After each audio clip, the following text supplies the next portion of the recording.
There are dark places in this world, tucked away out of sight. But today, we're going to shine a light on these mysterious holes and the secrets that they contain. Where could these lost doorways take us if we were to venture inside? Where did these holes come from? Who made these holes? Or have they been here the entire time? Today is a day to be brave and venture deep, deep inside these holes and portals to see what we find on today's episode of I'm Scared, but I Like It.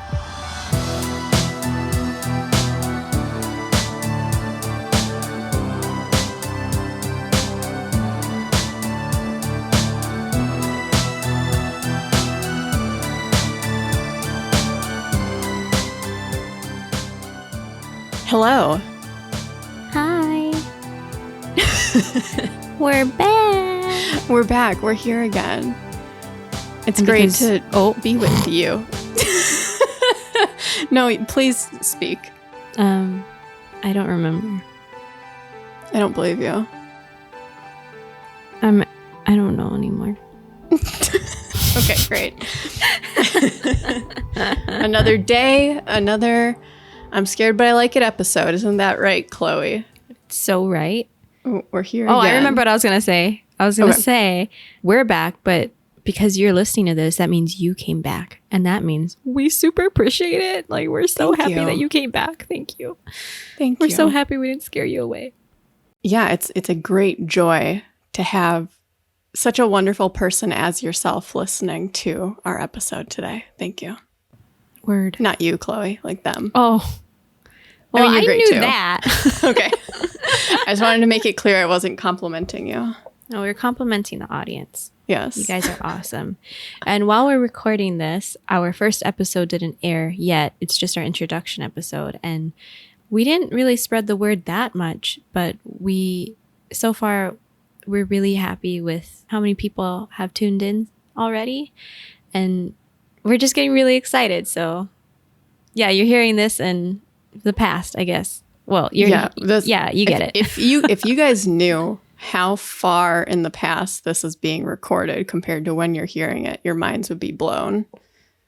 You'd be shook. Speaking of being shook and minds being blown, don't we have some cool stuff in this episode today? Cool? Yes, definitely. Strange? More strange than cool. Completely insane? Yes. It's going to get weird today. It's going to get weird because you know what? Sometimes Julian has to take off her skeptic hat. We have to take off the hat. We have to release ourselves from the tethers of logic, the tethers of society, and slip and slide right into being fucking free, dude. Being fucking free to believe whatever the fuck we want to believe, okay? We're going to fucking go all sorts of places today, and you are not ready for the realness I will be serving to you on a silver platter. Hell yeah. Do you guys know that banana bread meme? He's like, no. Banana dude at work. Banana dude. Banana bread at work, dude. Hell yeah. Oh my gosh. I think memes are funniest when explained. Yeah, when totally. Recounted. Isn't this hilarious right by now? Somebody else. Someone listening to this is going to be like, I know exactly what she's talking about. Somebody's and that was hilarious. It. Yeah. Yeah. That's somebody. Clearly not you. Fine. Yeah, exactly. No. Yeah. We get it. Yeah. Okay. Okay. Before we pop the fucking lid off of the motherfucking truth. Do you have anything you would like to say, Chloe? Yeah, you know what's really weird? All the updates that I have for you guys as the episodes go on all have to do with like what I'm watching. I don't know why. I just want to like update you on all the cool stuff I'm into. It's important. But I thought I didn't think it was going to go like this, but it is. So what am I watching right now? I started watching the newer Twilight Zone series from Jordan Peele. I think last episode I mentioned Jordan Peele, his new movie Nope, which is excellent. Go see it. The Twilight Zone series is pretty good too, so I'm binging that right now. I've heard mixed things. about it. You know, not all of them are going to be winners, but there's a few that are like, whoa, cool. So, and Okay, I just like anything trippy, and I really enjoy it. So, yeah. I also started another show called Evil, which is on Paramount Plus. Julianne, you might actually like it. Yeah. Like, I don't like demons or any type of religious horror. I don't know why. It just really freaks me out, and I don't like it. It doesn't bother me. Yeah, but it's a really well-written show. You might actually really like it. The dynamic of the main characters reminds me of You and Me. Oh, really? Yeah, there's like, it's mostly skepticism. It's like, it's interesting because it's like a show about debunking things. It's like the Catholic Church hires like this investigative lawyer. I don't know what the hell she is. I'm sorry, is it nonfiction? It's fiction. Oh, okay. But it's just really, it's a really smart show. I like it, but it's also creepy. And it keeps you questioning. It doesn't give you a definitive answer on beliefs and stuff. So it's good. So if anyone wants to watch it and you can handle that kind of stuff, you might like it. For me, it's kind of hard for me to, I really like it, but it's really creepy. Like, it's too creepy where I'm starting to like get kind of scared at night now, where I'm like, okay, Chloe, it was just the show. It's not real. She's scared and she doesn't like it. Yeah. Well, See, I like the only it, shit and I'm don't. watching is Nathan Fielder's new show, and that is unrelated to anything at all. Huh. Do you know Nathan Fielder? I feel like I do. Is he the one who like goes into places and does some kind of controversial shit that's supposed to be funny? Are we thinking about the same person? It is funny. It's not always controversial, I don't think. I think. Yeah, he's a comedian. He did the show Nathan for You, and oh my God, he is phenomenal. He is just perfect, and his new show is wild. And the finale for The Rehearsal, it's called The Rehearsal, just aired last night. I haven't watched it yet though, so I'm going to watch it tonight. I don't know what's going to happen. Oh my God. Anyway, shout out to Nathan Fielder. Nathan, if you're listening, love your work. Oh my God, that's so funny. Shout out to Jordan Peele, I guess. Yep. They're going to be so excited to hear the shout out. Oh God, yeah. They're they're lucky. Definitely listening right now. Yeah. Hey, anything's possible, actually, you know? Yeah, totally.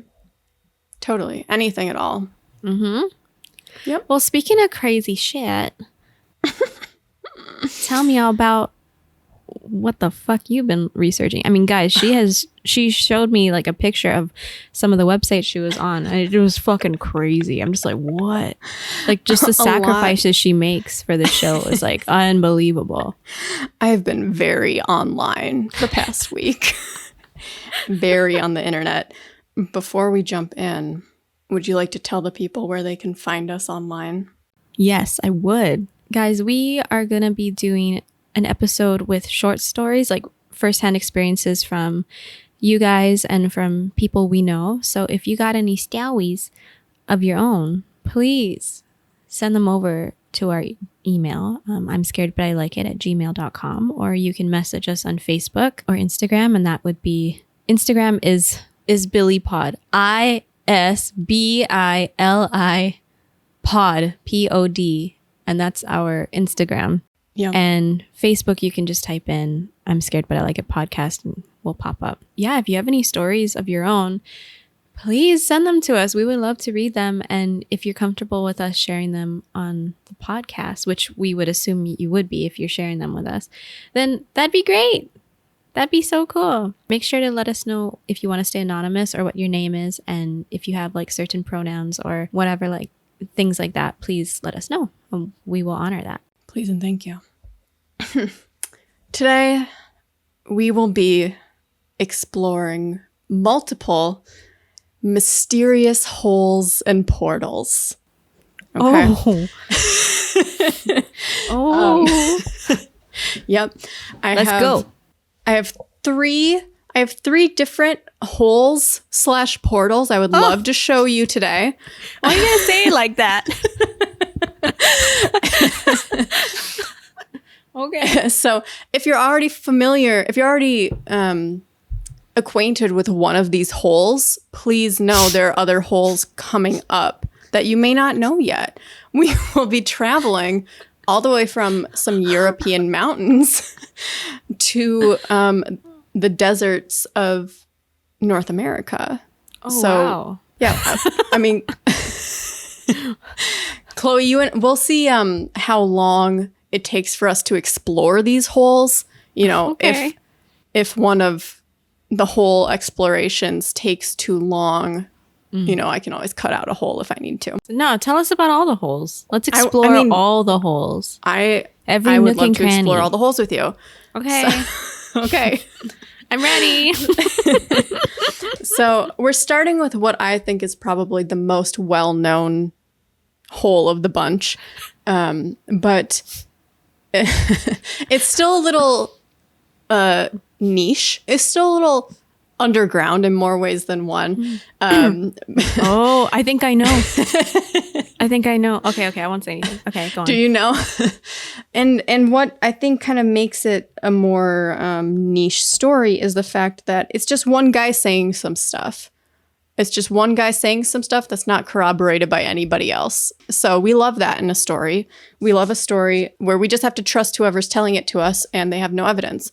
So let's fucking dive into the Moonshaft. Have you heard of the Moonshaft before? I was wrong. No. You were I have wrong. not. What, I was what so hole wrong. were you thinking? Hollow Earth? Oh, I mean, we're certainly going to be like brushing gently up against Hollow Earth kind of stuff, but we're not going into the center of the earth necessarily today, okay? Okay. But I appreciate you bringing up Hollow Earth all the same. So this story, it comes from the journal of a man from Czechoslovakia, what is now the Czech Republic. Mm-hmm. It's a guy named Tony, okay? Hey, Tony Horak. Hey, Tony.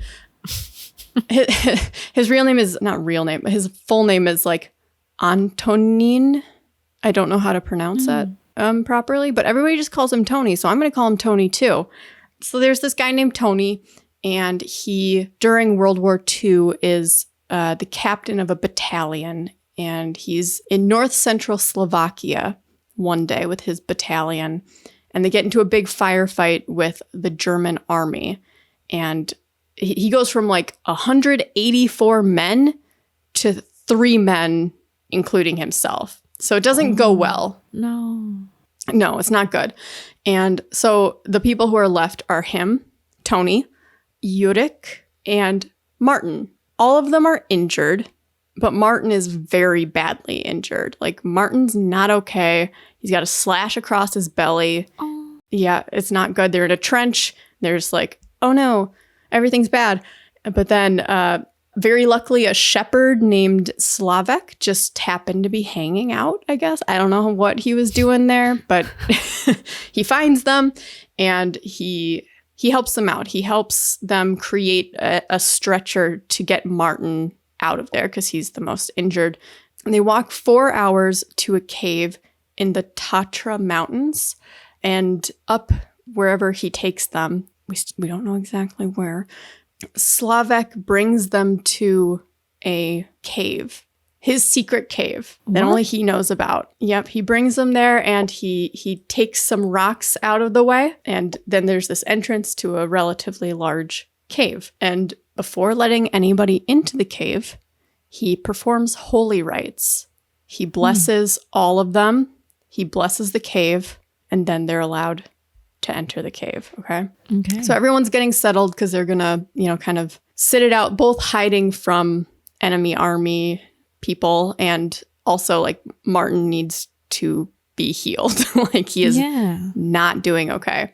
And they need to be healed too. Like, I think Tony got shot in the hand or something. I think he hit his head. Like, they're all recovering. So they're just kind of holding out there. So they get settled, and before Slavek the shepherd leaves to go get some medicine and some bandages for them, he performs the holy rites again before leaving, and he begs Tony to ignore the hole at the back of the cave. he tells him it is both haunted and dangerous. It's winding, and there are pockets of poisonous air in the depths of the cave. Well, that would be spot on because, caves can sometimes have noxious fumes. Yeah, caves are fucked up. Yeah, caves are fucked. Caves are fucked. You think you're just going to walk into a cave and you just be all right. No, it's like it's never okay in a cave. No. But the fact that he said it was haunted is like... Haunted is weird. Haunted is weird. That's strange. Mm-hmm. I mean, some cave gases can... Or I think it's just one cave. I don't know. I don't know how many cave gases there are. You're not a cave gas expert? Not today. Not at this time in my life, no. But I do know that there is... Like, it can cause hallucinations and stuff sometimes down there. So, of course, the second Slavek leaves, Tony's like, I'm going to go check out this hole. I'm definitely going to check out this hole. And he explains it to the crew by being like, I'm going to go, like, hunt. Like, there might be hibernating animals. Like, I need to get us food because we don't have any fucking food. We don't have anything. So he starts exploring, and, he's just going through the tunnel or whatever, and after a couple of hours, he finds something peculiar. After crawling through a long, small passage, he finds himself face to face with an enormous structure. So I'm gonna read his description of it directly from his journal. Okay, tell me about it, Tony. I'm ready. Let's go. I froze in amazement. There stands something like a large black silo framed in white. Regaining breath, I thought that this is a bizarre natural wall or curtain of black salt or ice or lava. But I became perplexed, then awestruck when I saw that it is a glass-smooth flank of a seemingly man-made structure which reaches into the rocks on all sides. Beautifully cylindrically curved, it indicates a huge body with a diameter of about 25 meters. Where the structure and the rocks meet, large stalagmites and stalactites form that glittering white frame. The wall is uniformly blue-blackish. Its material seems to combine properties of steel, flint, rubber. The pick made no marks and bounced off vigorously. Even the thought of a tower-sized artifact, embedded in rock in the middle of an obscure mountain in a wild region where not even legend knows about ruins, mining, industry, overgrown with age-old cave deposits, is bewildering. The fact is appalling. Not immediately discernible, a crack in the wall appears from below, about 20 to 25 centimeters wide, tapers off and disappears into the cave's ceiling, 2 to 5 centimeters wide. So, of course, he's got to explore the crack now. Obviously, he's got to check out this crack. Okay. He tries his best to wriggle his way in, but it is not happening for him, and he has to back himself back out, and he goes back to his camp, and naturally he tells nobody about any of this. He just keeps it to himself for whatever reason. Tony, come on. This continues for a number of days, his little secret explorations that he's not supposed to be doing. The next day he goes back, and this time he's convinced everyone to give him their belts, and he ties them together to make like a rope. He tells them it's to like hunt bats. I can't understand the logistics of like lassoing bats, but I guess you just they whip were them convinced. Out of the air. I guess so. Wait, those are gun noises. Those were gun noises. Those are all really bad. Anyway. They didn't ask any questions. They were just like, yeah, dude, whatever you want. That's fine. And Martin's just like, help me. Oh, Martin. Martin's not okay. Oh. So he goes back to the weird structure. He uses the rope, however he uses it. And he's ready to get back in the crack, okay?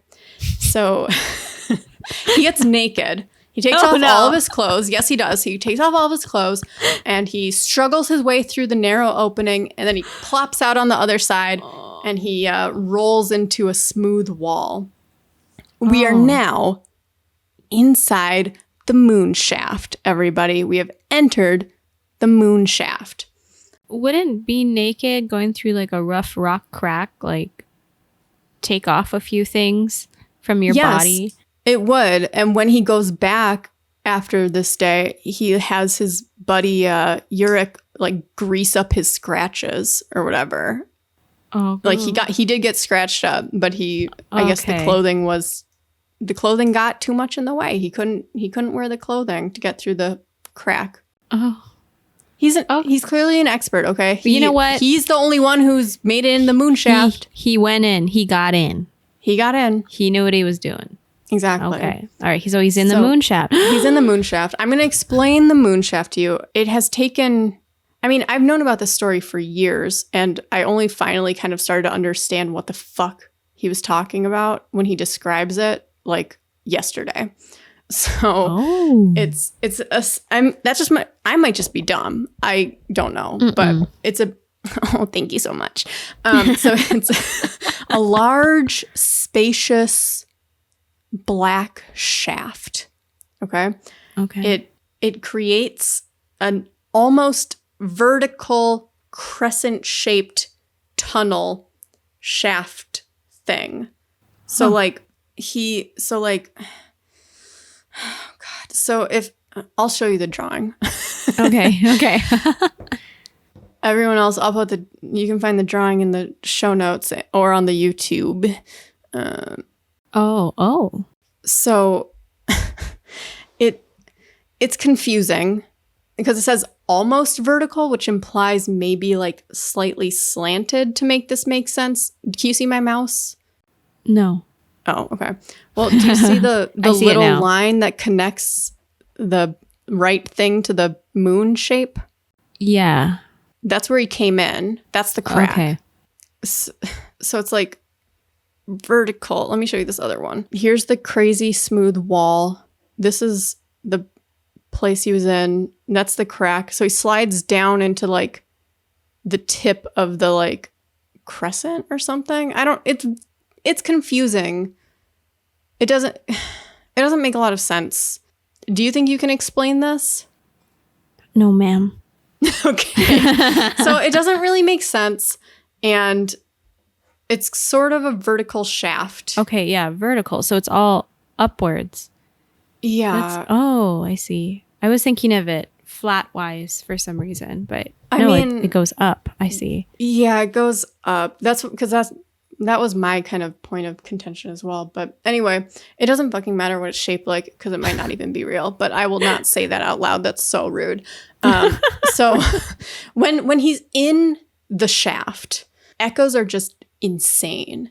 Like literally like every small movement makes like the craziest loud echoing noises while he's in there. And he loves that he found this. He loves the Moonshaft. Okay. So he makes his way back through the crack. He tries and fails to catch bats for anybody in his camp. And he returns to the camp in the evening. So he spent like an entire day, doesn't explain himself, and he has no bats. Once again, he doesn't say anything about the Moonshaft. And poor dying Martin eats a crumb of bread and some tea for dinner. Like what kind of... Tony, I'm sorry.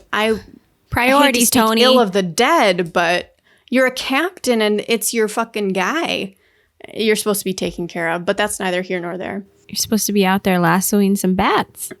Exactly. So not in the Moonshaft. No, he only loves the Moonshaft.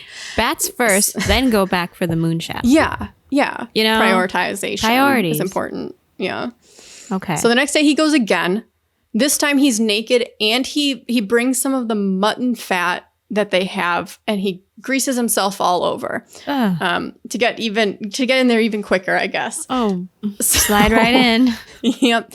So then anyway, once he's all the way into the shaft, he starts open firing with his gun, which is an insane thing to do. Why? Why would you do that? What the fuck? Like, wasn't that like it ricochet? Can ricochet. Yes, it can ricochet. What about cave-ins? What the fuck, my dude? What if Martin gets affected by all your ricocheting? Can we think about Martin for 1 second? For one fucking moment. Tony. He doesn't give a shit. He doesn't fucking care about Martin. We care about Martin. He only cares about shafts. And cracks. Shafts and cracks. That's it. And sliding in naked. Getting greased up. Some alone time, greased up, sliding through cracks. That's all he cares about. So anyway, the gun does not impact the walls at all, except for causing some blue-green sparks. He tries his pick as well. Yep, blue-green. Don't ask me. I don't fucking know. Plutonium? I don't know. I don't fucking know anything. So anyway, his pick doesn't do anything. He digs around and because I don't know if in that last drawing, there's like a little crevice where there's just like peat and like random fucking like just trash. Not like trash, but like, nature's trash, organic matter. Yeah. And so he's digging around and he finds some random animal teeth that he takes with him. And he also finds a strange wavy pattern on one of the walls that seemed to feel warmer than the rest of the walls. And when he puts his ear against it, he swears that he could hear a sound like a distant turbine running. What? Yeah, and another guy who I'll talk about later, he refers to this as like a grill, like to a car, like if you imagine that kind of line. Yeah.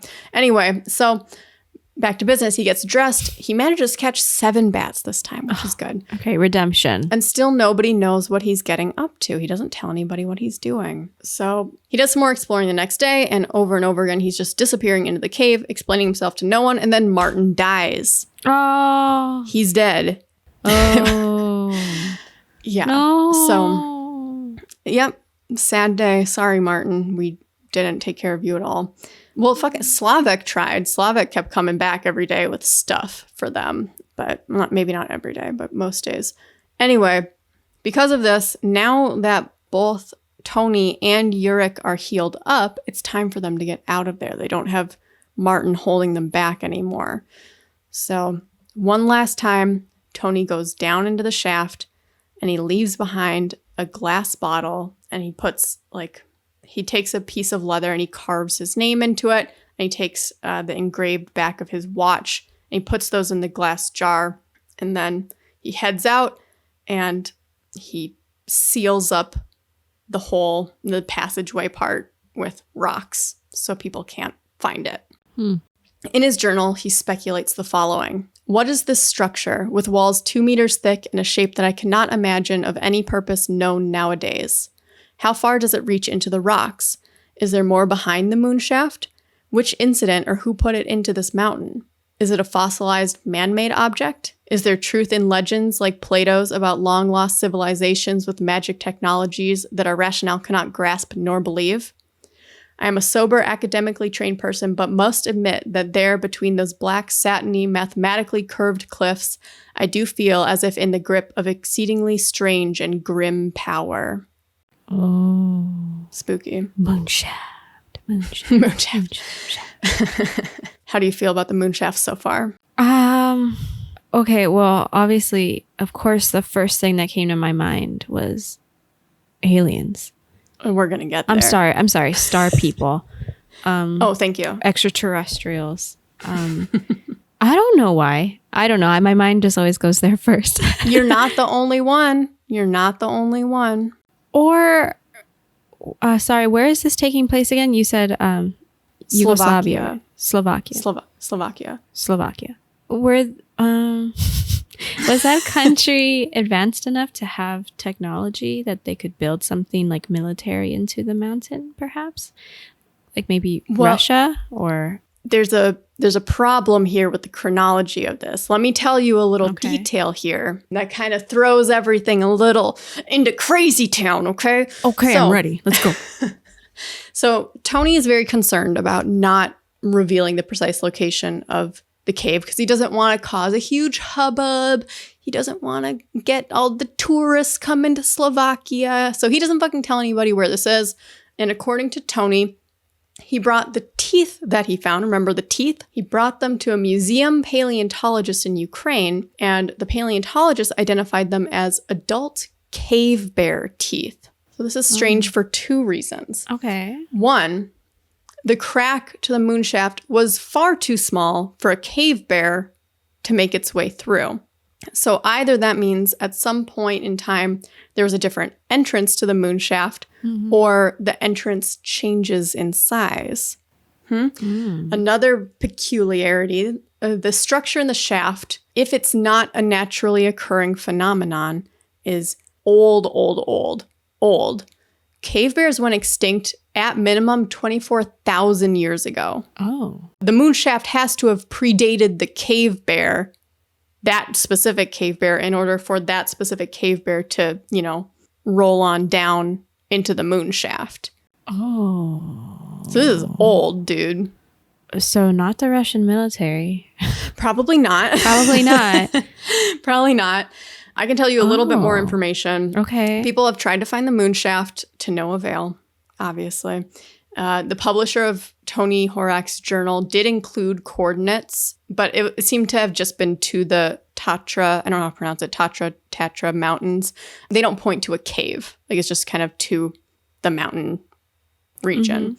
There was a ufologist named Ted Phillips, who was very interested in Project Moonshaft. He loved it. He met Tony, got maps from him, but sadly, he never found the Moonshaft either. He said that in 1999, when he finally went out to Slovakia, he thought he found the correct cave, but that there was a partial collapse barring entrance to the Moonshaft. And I'll tell you, Ted was very interested in the connection of UFO stories in the area and possible pulsing electric signals. And there are all sorts of theories about it being an entrance to an underground city or to an extraterrestrial spaceship. So there's definitely an extraterrestrial tie there that people are feeling. If this is true at all, why would I say, Julianne, why would you imply that one guy named Tony writing a story does not make a truth? I don't know. It's just how I feel. I don't know. Sometimes I just wonder if Tony might be lying about everything, He could. He could be lying. Is Tony even real? Tony's real. He could be a very creative guy. But no, Julianne, not this episode. This episode, we're not doubting people. We're believing people. Okay? Shut up. No, I think it's Tony okay wouldn't to lie. Well, he could. Tony would never lie. Well, he would, yes, he would let Martin die. But would he fabricate a story? I can't imagine. He could. Okay, you said it. I didn't say it. I didn't say it this episode. You said it. I'm not saying that he's lying. I'm just saying he could be because we only have one source. I didn't say anything. Here's my take on all this kind of stuff. Like, we will never truly know, because, I was reading this thing on Reddit last night. It was about somebody who claimed to see Bigfoot teleporting. And in the comments, some people were just straight up calling this person a liar. And he was writing back like, I know it sounds crazy, but it's just really sad because I'm telling you the truth. Like, this is exactly what happened. And that's it. Like, you just have to believe me or not. Like, that's it. And other people were making a point in the comments that, just because there's no physical evidence or whatever doesn't mean that something didn't happen. True. But then at the same time, people make stuff up for all kinds of reasons. But I also don't want to invalidate anyone. But I think it's healthy to have a nice dose of skepticism because that means you're not falling prey to all the follies and the stories of the world. Like, it's good to be skeptical because then you get closer to the truth. So if this is true, I wouldn't be surprised if some of it was maybe doctored up a little bit, but, or especially from person to person, like the game of telephone, things slightly change over time. And where are the teeth? I'm sorry, where are the teeth? Oh, it's not in the museum? We haven't seen them. Well, I also think I kind of get the idea of not wanting to tell anyone where the shaft would be, but at the same time, if it would bring some tourism to Slovakia, then that would help their economy. It'd be nice. Or wouldn't you want to at least have a certain team of people that you would trust? He did say that. He did say that he wanted a group of geniuses sworn to secrecy to commit to a Moonshaft expedition. But for whatever reason, that was never arranged. Apart from Ted. of course, Ted who tried. But he didn't go with Ted, right? Like Ted went by himself. Right. Well, if the origins of this story, you know, if it's true, then that's pretty sick. That's pretty cool. Tony found something pretty cool. It's the first thing that came to my mind was charging station. I don't know why, but that was the first thing that like came. an electric car. Yeah, charging or like station, but for a fucking spaceship. Yeah, you know, I can imagine like a little ship just coming down the top part of the shaft and boop, boop, boop, beep, boop, boop, boop. And then you come down to the bottom where that little grill mark thing is, where it's nice and warm and toasty. And then they just charge up. They're like, boop, boop, boop, boop, boop, boop, boop, boop, boop. And then they're like, okay, good to go. And then they fly off. Yeah, totally. Right? Yeah. Or that makes idea, sense. or that idea of there being a civilization down there, like Atlantis. Atlantis, the Disney movie is what I'm talking about. Yeah. That'd be pretty cool. Well, thank you for bringing that up. Oh. Because as I was revisiting this information about Moonshaft, I came across something that I had never heard about. And this was kind of tacked on to the end of the Wikipedia page. I didn't look at only Wikipedia. I was on all sorts of weird websites, you guys. So like I'm going to link everything in the show notes if you want to kill off some brain cells as well. Julianne, why would you say that? So a couple of Slovak authors who wrote The Moon Cave Mystery, which I did not have the time to read, it rated very poorly on Goodreads. They believed it to be connected to the mysterious glass tunnels of Babia Gora in Poland. Glass tunnels? Glass tunnels. We're traveling to hole number 2 in a different set of mountains. Yay! And this time in Poland. Yep. Woo! Have you heard of Babia Gora? I don't know how to pronounce that. I have not. The literal translation of this mountain range is Old Witch's Mountain. I Set like the scene. it. That's scary. That's scary. It is scary. It's scary. So Babia Gora is going to be a very quick aside before our final mysterious hole/portal. I started trying to research these glossy tunnels, and most of the stuff I could find was in Polish and was not translated into English, but I did find some baffling forum posts and angel fire sites that enlightened me to the truth. So if you like stories that guys tell without any corroboration, I have another story told by some guy that's corroborated by nobody. Nice. So, yes. This is Dr. And I tried to look up how to pronounce Polish names. I'm sorry. I am sorry. I tried. Dr. Jan Pajok. Okay. We're just going to call him Jan from Okay. now on. I'm not going to say the last name anymore. This is a story that Jan says a high school friend named Vicente told him. Vicente said that his dad was going to take him on a secret trip outside of their village in Poland. So they make it to the Babia Gora mountains, and they come upon a big old rock against the mountain. And his dad manages to shove it out of the way.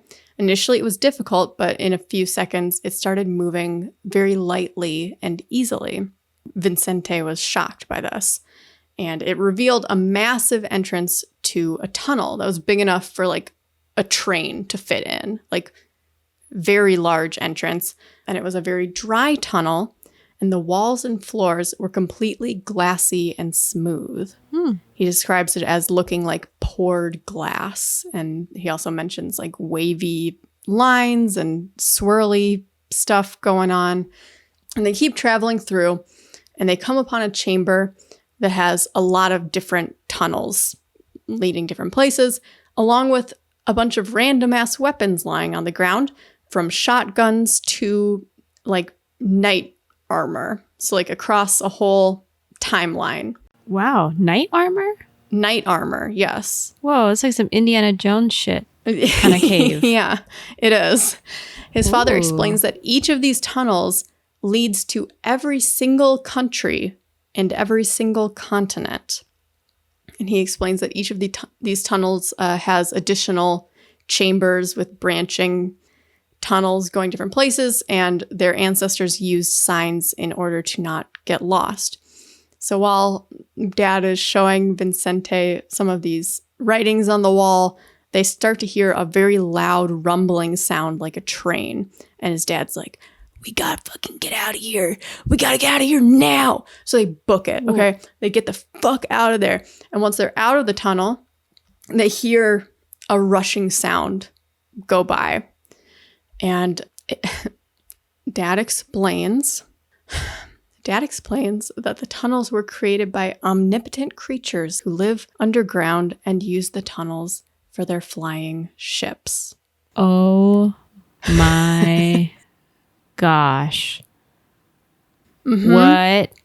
Yep. So there's your Hollow Earth and your possible extraterrestrials all at once. Oh my God. This is how they get around. And also, I guess, not random people, but like a select number of people in the village are like aware of the tunnels, and armies would use the tunnels to get places really quickly or something. I'm just like, okay, that's great. That's great, guys. You look shocked. I don't know why. There's no like real reason why here, but I just kind of believe Tony more now for some reason. You believe Tony more than Jan, or are you saying this gives story more evidence to Tony's? This, I don't know why. There's no really real reason for it, but this story kind of just made me have more faith in Tony for some reason. I don't know why. I should tell you more about Jan, okay? Is Jan about to fuck this all up? Okay. Jan, you know the screenshot I sent you of that homemade like early 2000s website with like all the red text and like no spaces between any of the lines? Yeah. That's Jan's website. Oh, okay. Jan's hella online. So unfortunately, Jan did not take his friend Vincente seriously back then. And so he never got to go to the cave, and Vincente died before Jan thought to ask to check out the cave. Luckily, though, Jan has a whole website with all sorts of interesting and legitimate information. At the end of his recounting of Vincente's story, he wrote this. I'm going to read you this paragraph word for word, simply so you understand what I've been consuming for like a week. Okay? Because it's been a lot of this. Okay. So he writes, and I'm not going to read, I'm only going to read his one of his like 7 points here, okay? So he writes, below in points I will now, and also, I'm sorry, I'm interrupting myself again. It was in Polish originally, and it was translated to English. So there are some issues with the translation. I don't know if it was done by a machine. Let's not hold that against Jan. So below in points, I will now list the results of my subsequent inventions, research, and findings, all of which confirm the truth of whatever Vincente told me. 1.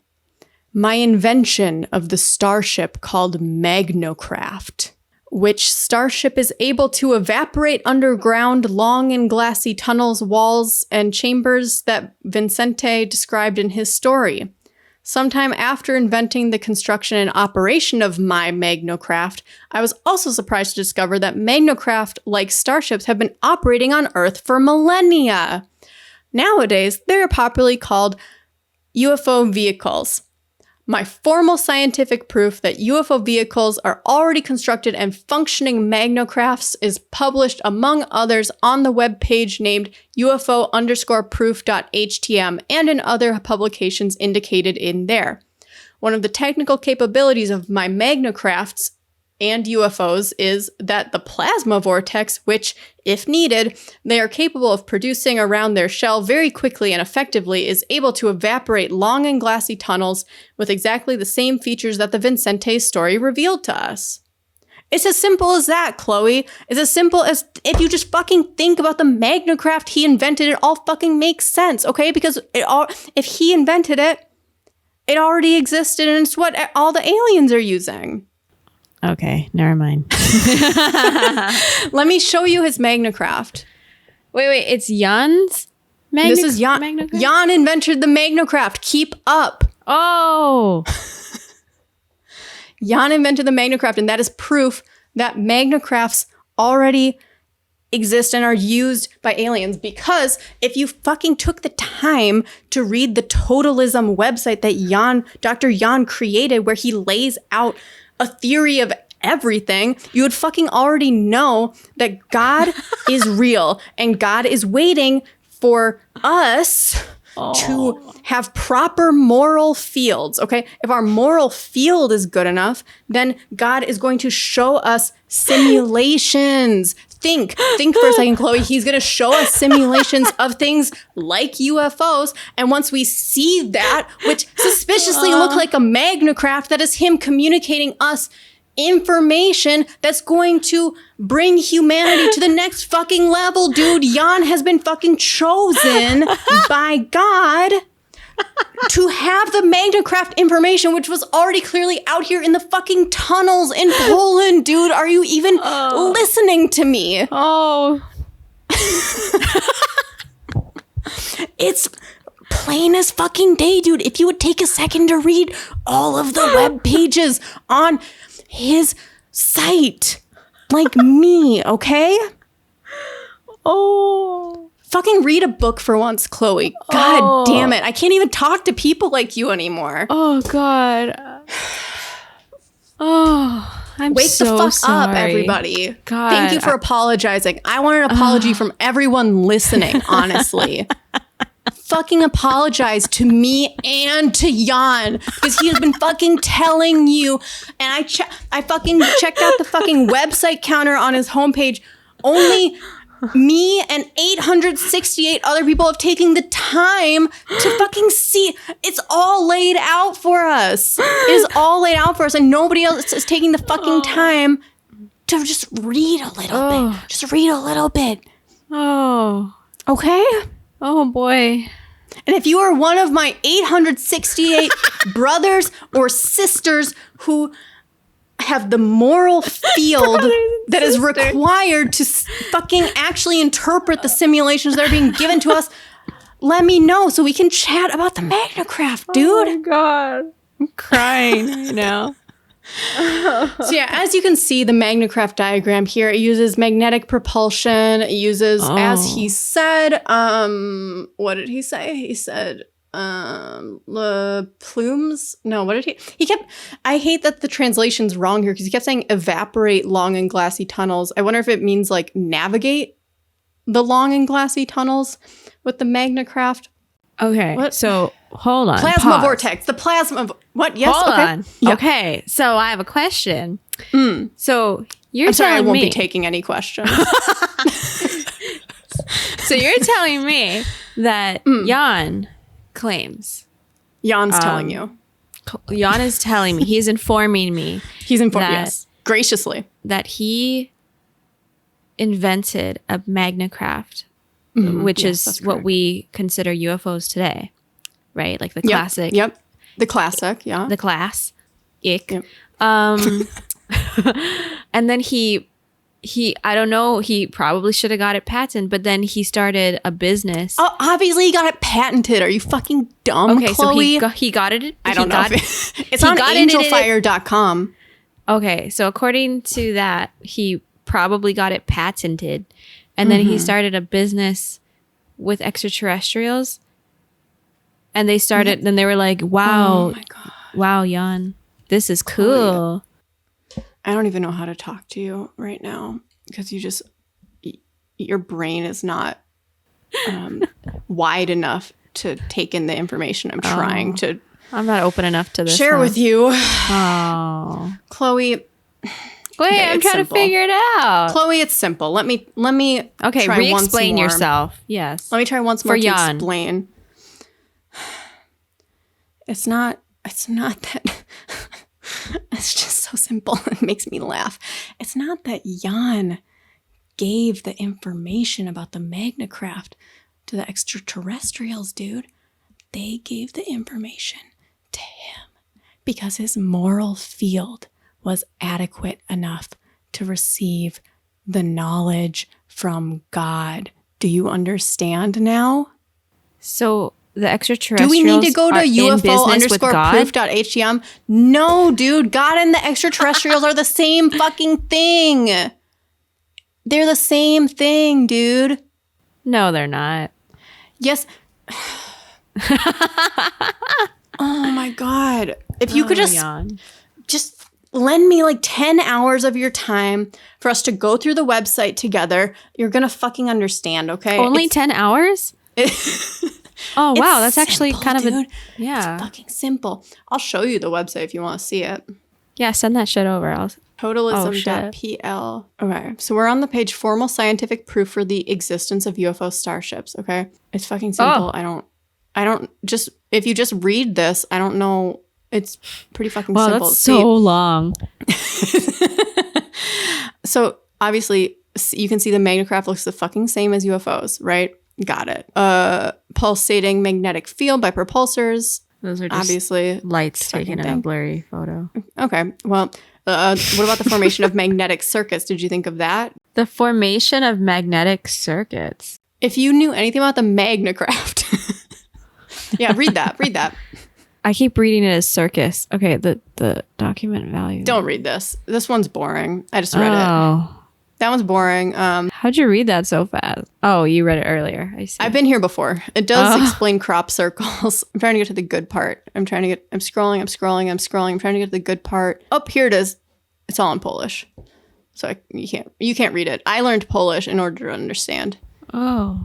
Just kidding. But here, this is what's fucking important. UFOs and UFOnauts are temporary simulations with which God accomplishes a lot of his superior goals, dude. Fucking open up your eyes, read between the fucking lines. He blah, blah, blah, shows you stuff. There's simulations, blah, blah, blah. It's just simple fucking science, dude. We're on God Exists now. I'm trying to get to the part where he explains the simple truth of how it's all the same fucking thing, dude. It's all because God's not a guy, dude. God is the systems that make the fucking universe go. So really, Jan is a Taoist. And that's that. Oh. Got it? This is hurting my brain. That's fine. I'll let you take your own time to learn about Jan's theories, okay? No. There's a lot of information here. And he makes it very clear this is his hobby, okay? This is not his job. It's just his hobby.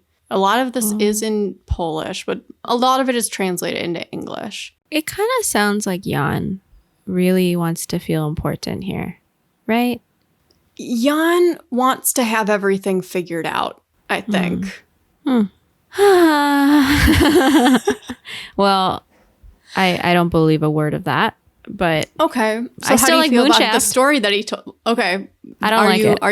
You're No. off Babia Gora? Okay. I don't like any of it. Moonshaft, yes. Babia Gora, no. Moonshaft. Moonshaft is a maybe. And the fucking other one, Babia Gora is a no. Okay. What the fuck was that? Are you ready to move on to our third hole / portal? I don't know if I can handle it. Okay, I'm ready. I think you're gonna like this one. Yeah. Am I? I think so. God, it just reproves our point that sometimes the scariest shit in this world is people. Like I'm scared and I don't like that one.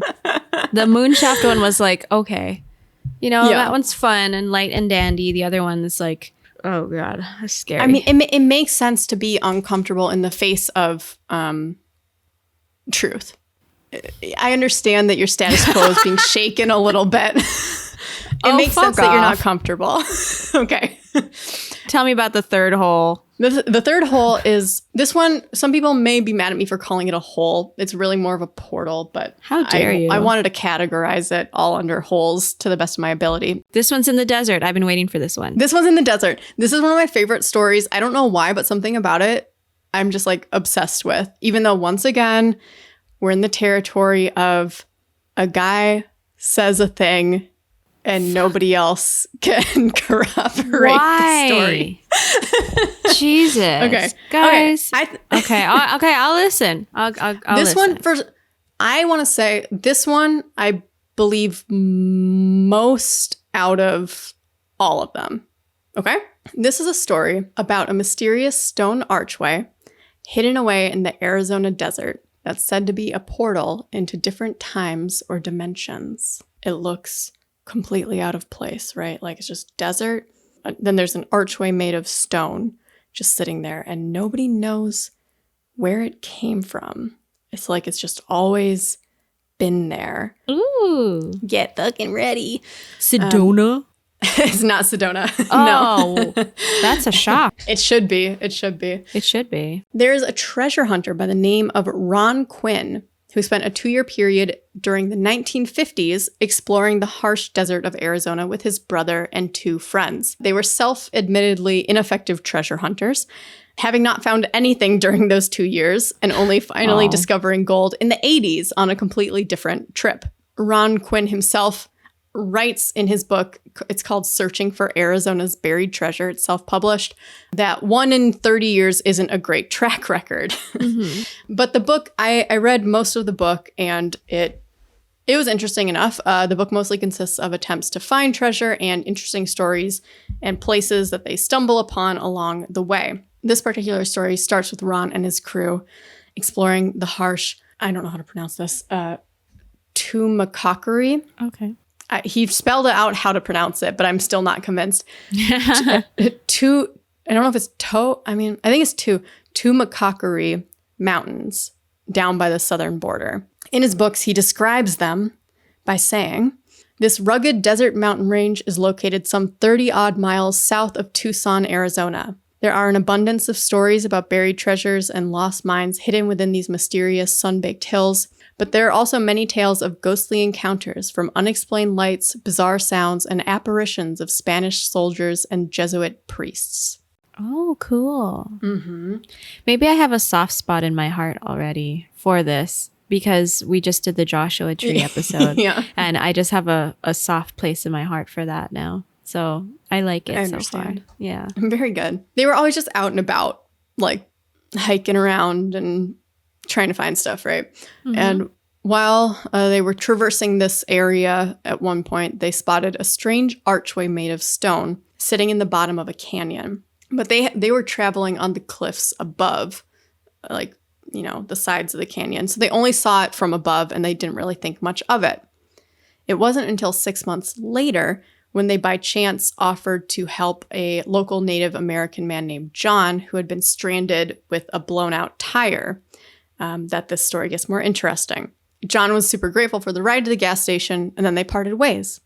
That was that. Okay. 2 months later, Ron and his crew were back in the Tumacacaries, and they happened to run into John, who was horseback riding, just by chance.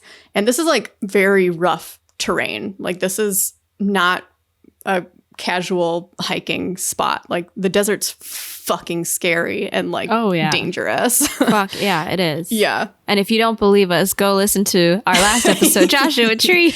Yeah, it's not good. Yeah. I mean, the episode's good. I mean, the desert's not fucking good. Oh, yeah. Yeah. Please be safe. Just random PSA. Please be safe. Yeah. So, John knew the terrain well because he had been riding it for nearly 20 years. So the crew asked him for some information on different like landmarks and stuff in the area. And he mentioned to them the mysterious stone arch and where it was located.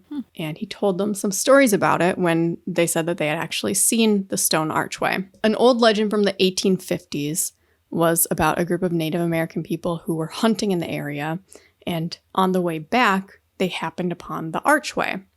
They were just hanging out and checking it out, and a hunter jumped through the archway, but didn't emerge on the other side. So this scared the shit out of everyone.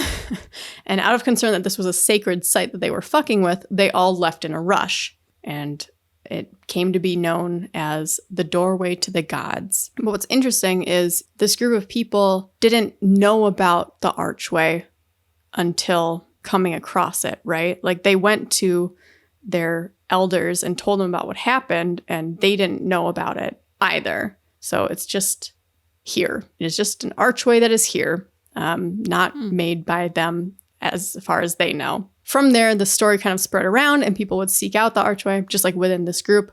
And some people would like try throwing rocks through, and on some accounts, like all of the rocks would go through except for the final one, which wouldn't land on the other side. Another person tried tossing a live rabbit back and forth, and Oh. Nothing happened. Like, it didn't vanish. It was fine. But allegedly, John's father threw a live lizard through, and it did not emerge on the other side. It vanished. Oh. Mm-hmm. And John's only firsthand story was, I think, in 1949. There was a big storm that had passed by, and like it caused the sky to be completely dark, completely cloudy. And as he was riding by on his horse, he rode by the archway, and when he looked in its direction, he saw what looked like blue, clear sky when he looked through it. Huh. So he came a little, he was very cautious. He came a little closer to the archway. And again, like as he was looking through it, it looked like a completely different day through the archway, because there was not a cloud in sight, blue sky. But when he looks up at the sky above him, there's no break in the clouds. Like there is no sunshine, there's no blue. This scares the shit out of him. Sure. And it scared him, and he didn't like it. And so he rode off in a big hurry. Those are the main kind of stories around it that Ron wrote about in the book. And Ron said that he returned to the site multiple times with his crew, but they never experienced anything out of the ordinary. The only thing he did note was that nearby there was like a huge scattering of geodes, but he also asserted that he wouldn't attribute that to anything supernatural. He described the archway as being roughly 7 feet high by 5 feet wide, with each column made of andesite and being 15 inches in diameter. Ron himself stuck his arm through the archway, much to his superstitious friend's chagrin, but nothing happened. No mysterious happenings. And see, when I've heard about this story on other sites in other places, there are a whole lot of embellishments. And what I've told you so far is what is in Ron's book. Okay? Okay. And I believe this account. I mean, I do think it's weird that he didn't take any pictures of it, because he does have pictures of like other structures that he's found in the desert. He has one picture. I'll show you. He has one picture of it from above. Or maybe, I don't know. I like don't understand the pictures that he included. Like when I look at them, I just like don't really know what I'm looking at, to be honest. Okay, so this is the plateau around where the arch is or something. Like, okay, it's just mountainy desert stuff. Don't know. And then this is the entrance to the canyon, or the canyon leading to the mysterious plateau. And I'm just like, I don't really even know what I'm looking at here either. This looks like a cave. Like, what is this? Yeah, it doesn't really... It doesn't seem to go anywhere. Yeah, it doesn't look like a canyon to me. Like, what the fuck are these pictures, my dude? And that's like all he provided. So that's kind of annoying and weird to me. But the thing is this isn't the only part of his book that I read. Like, I read other parts of his book, at least half of it probably. And all of his stories have a very down-to-earth tone to them. And he's very explicit about what stories he hears of that he thinks are probably rumors or not. So I just don't know why he would falsify the existence of the archway, especially when he wasn't contributing his own fantastic tale to it. You know what I mean? Mm-hmm. Like, why would he say that he saw the archway falsely, unless he was going to be like, yeah, man, like I traveled through time, brother. Like, and that doesn't make sense to me. But I will tell you, I think Ron's gotten mixed up in the wrong crowd, because he submitted a lot of stories to local papers in the early 2000s, and some of them conflict with what he has shared in his book. And it's very frustrating to me, because one of the things that he wrote in, I think, Tucson Weekly was that one night over these same mountains, they saw 2 large balls of blue-green lights descending behind the mountains. Blue-green again. And it happened again and again. Blue-green again, yeah. What the fuck? And I mean, he said that when he shared this with a local person, they said like, yeah, people have been seeing this kind of stuff from like 1939 onward. So it's not that I don't believe people see lights like this. It's that he didn't include it in the book originally. You know what I mean? Like, I searched and he didn't mention the fucking lights that he mentioned other people seeing lights. He didn't mention himself seeing lights. And a fucking example of why it's so frustrating, because I believe this story the most. I know my skeptic hat has fallen upon my head. I don't know where it came from, but it's so frustrating to me. he's doing something that I know that I have done before. I'm getting ahead of myself. He wrote in his book, I have it quoted here. He wrote about when he stuck his arm through the portal. He wrote, "To this day, I regret not letting out a yell as I put my arm in, just to see the expressions on their faces. I have to admit, though, it would have been a dirty trick to play." So he wrote that, and I get that feeling. I always remember stuff. I'm like, oh, this would have been funnier for me to do. This would have made a better story for me to do XYZ, right? Compared that to his Tucson Weekly feature, where this time he says, he's referring to one of his friends here, "Knowing his nature towards the unknown, I decided to play a joke. I suddenly yelled like something was pulling me through. Jumping back, I began laughing as Roy cussed me out. Sir, you've rewritten the story into what you thought would have been funnier." I hate it because it calls into question everything now when I don't think he's lying about the archway or the story he was told. He's not helping us. He's not helping himself. God damn it. I know. Yeah, human stuff, man. We want to be liked. We want to be interesting. So that's interesting. Yeah. We want to be interesting. So that's interesting. He said one of the news story. I'll just share because this is one of the stories that floats around now when you look this up. So like maybe he's completely truthful and he was just so shy and scared. He decided not to share this part of the story in his book. I don't. Okay, Ron.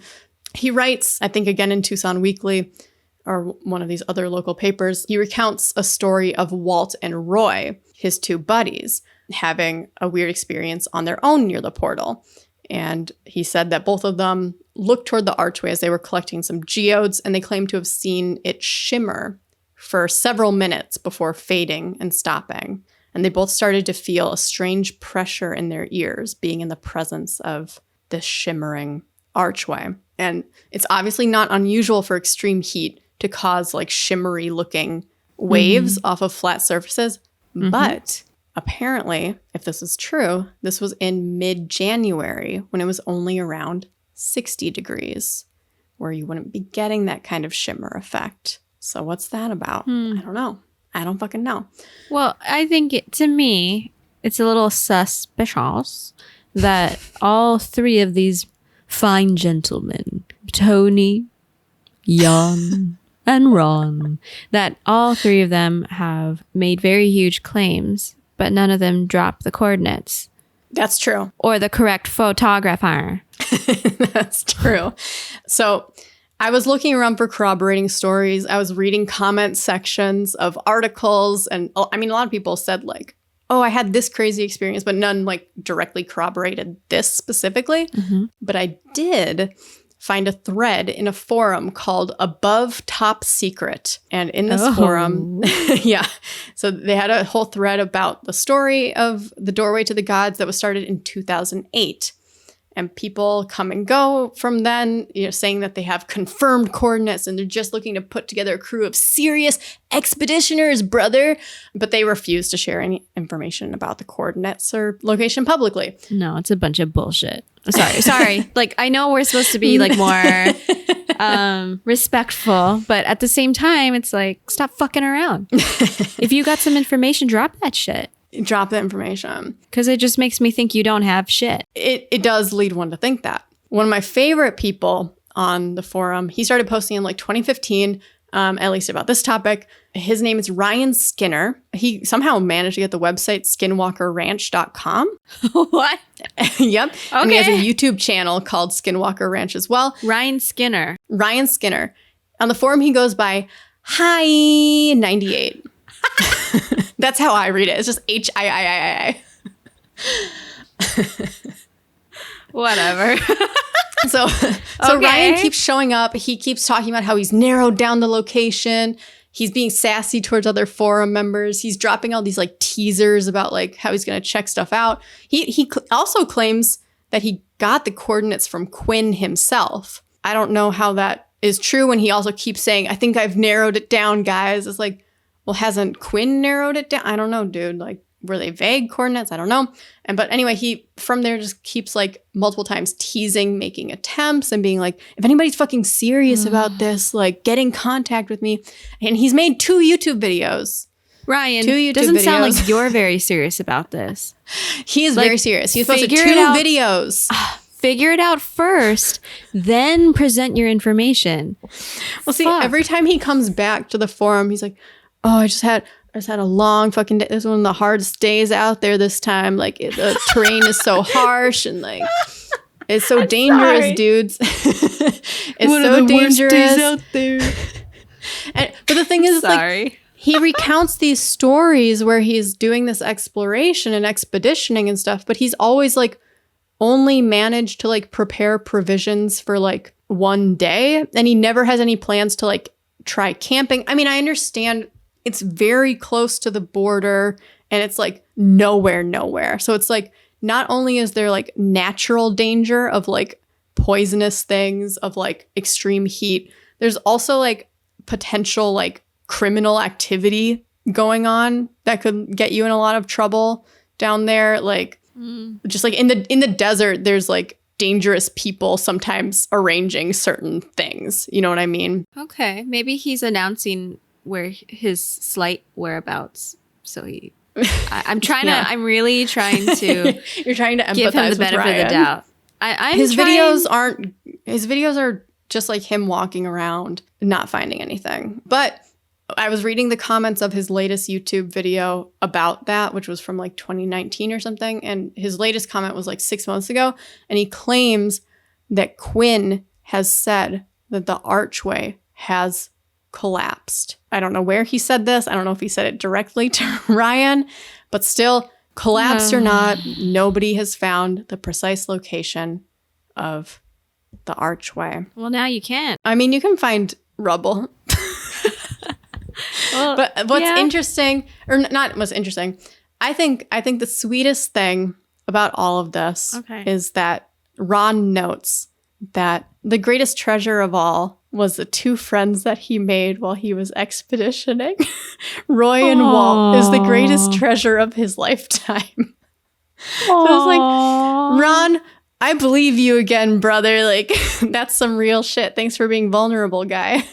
Well, I mean, I agree with you. That one is probably the slightly more believable. Well, definitely way more believable than hole number 2. Because that's just, I don't know. Okay. Hole number 2 is next level. Hole number 2. Hole number 2 requires a philosophy that you need to get behind before you can even start to hear the story. Like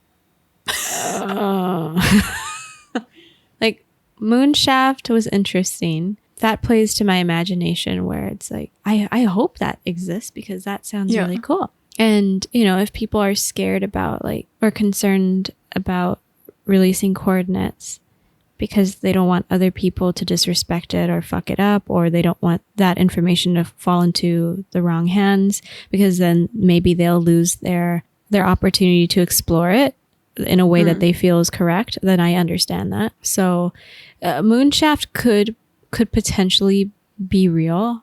I do wish that more was done. If that is the case, if they're really saying that this is true, then I wish more was done. And I wish that more could be done. The person who was going to explore Moonshaft after, who went there but couldn't find the cave, or he thought, Ted, is he still alive? No, he died in 2020. Did he leave behind those coordinates to the cave he thought it would be? Probably. I don't think he went by himself, so somebody probably has them. But I mean, he said it was like collapsed. So like, yeah, but you know, I guess blow up the mountain. That's all we can you do. could do something. Like, I mean, there's maybe like renting some machinery or getting some permits or something. I know how that's really hard. I don't know how it works in Slovakia, but up in the mountains. Yeah. up in the mountains. So that one is interesting. I like that one, actually. I'm not even going to go into number 2 again. And then number 3, the archway. You know, something about an archway sitting alone in untouched desert is like, it just like does something for me. Yeah, I just feel like, deserts, it's just emptiness. It's a lot of it is just this vast wilderness. And it's like, who's to say what's true or not? Or are all these so-called vortexes and Sedona, like, why wouldn't another maybe very special, potentially natural phenomenon be happening? And maybe in an archway. I keep thinking of, like, when you get those really big bubble thingies and Like a bubble wand? Yeah, like a bubble one, like a big old one. And you put down like a tray of the soapy water, and then you pick it up and you just have like this bubble like in the bubble wand before you blow it out. That's what I kept imagining for the archway. I mean, I think that would be pretty cool. I there's so much we don't know about the universe or science or how things really work. So I always seem to think, I go with the empirical evidence, right? Like the evidence that we have gathered to this day, and I try to put my stakes in that. But at the same time, I think it's really important to keep an open mind to what could be, because to assume that we know everything is stupidity. Foolish. It's foolish. I love dimension stuff. I'm all here for fucking dimensions. To me, it's like, if you don't have enough proof to tell me that it doesn't exist, then you don't. I mean, obviously we don't have enough proof. As Jan says. No, don't quote fucking back to Jan. This isn't about him. But I'm just saying, like, these are very interesting stories. And that, damn, I mean, if that archway existed, that would have been just cool to find, at least, whether it was really had like a very interesting phenomena attached to it or not. It would just been cool to see this archway that's in all these stories. Yeah. One of Ron's like additional stories was like saying that it was kind of like a Blair Witch Project kind of situation where he was like, I walked across one ridge and then I was like right back where I started. Like I have been like teleported to somewhere else. And so I don't know, he has all these, he added on later all these implications of like kind of teleportation and time weirdness and stuff out in that vicinity. So it's definitely that's usually stuff associated with extraterrestrials. We gotta fucking be honest here. The fucking line between all of this high strangeness stuff is thin, right? Because like, what are extraterrestrials even? And could it be related to dimensional stuff? And do we even fucking understand what we're fucking looking at? Probably not. I mean, we can only see it through the lens of what we understand and what we know, right? Yeah. Or we could see it through the lens of wild imagination, and imagination is important. It's not really the best path to truth. Yeah. So I don't know.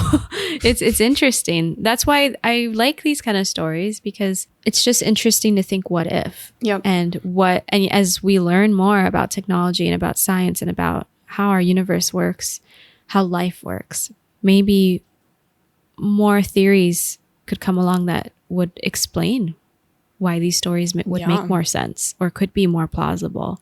But right now, that's it. We don't have anything else that we can say. But it's really cool. I would like those things to be real. Maybe not the second one. That's scary. Yeah, I don't like the second one. The first, the Moonshaft and the archway are cool. Yeah. Yes. Agreed. Yeah. And that's it. Those are the fucking holes. We explored all the holes. Wow. What are we going to name this episode? Mysterious holes and portals. Holes for you to explore. Today we explored holes together today. True. That is true. Oh God. Oh, good job. That was really cool. Thank you. I like how you lost your fucking mind during the second I'm hole. not sure what you're referring to. You're just blanked out. What? Sorry. Oh my God. Maybe God gave you a simulation. That was your moment to... No? Okay. No. Fuck. Well, guys, I guess that's it for episode 6. If you would like to donate to us to help us keep this podcast going, maybe fund a trip where Julianne and I can finally meet each other, then you can donate to us at ko-fi.com/I'm scared but I like it. And you can also find the link in our show notes. And again, if you have any stories, please send them our way, and follow us on Facebook and Instagram. Facebook, you can find us at I'm Scared But I Like It podcast, and Instagram, ISBILI POD. You're making it sound like it's so complicated, but it's not. ISBILI pod. It's the first letter of every word in our podcast name. They can figure it out. We might change it in the future. It was supposed to be I'm scared, but I like it. But then Instagram has been rude. So rude. And just has given us problems. So we're trying to get that name back. But for now, it's ISBILI pod. And I guess that's it. That's it. Thanks for traversing the holes with us. Yeah. Let us know what your favorite hole was. Truly, though, I do want to know. No, we do. Yeah. And if you know of any other creepy holes. Oh my God. Give me your hole intel. I don't know if you can tell by now, but Julianne will go head first, dive deep right into that. So bring it on. I'm a truth seeker. What can I say? We got a few more episodes in this season and we're really excited. So that's it. That's all I wanted to say. Stay tuned. All right. Bye. Bye.